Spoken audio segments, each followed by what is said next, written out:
Hey everyone, welcome back to our channel. Today we're going to show you how to see your blocked list on your Google account. So let's get started. Open the Google application on your smart device and check if you are signed in to your account. By opening the Google application on the home page in the upper right corner of the screen, you can see your profile, which you will click.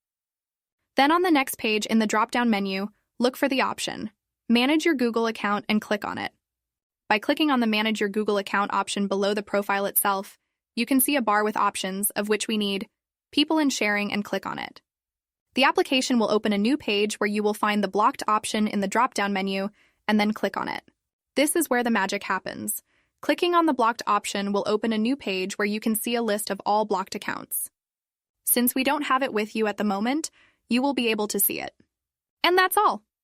With just a few clicks, you can view and manage your block list in your Google account. If this guide helped you, give it a thumbs up and don't forget to subscribe to our channel for more tech tips and tutorials.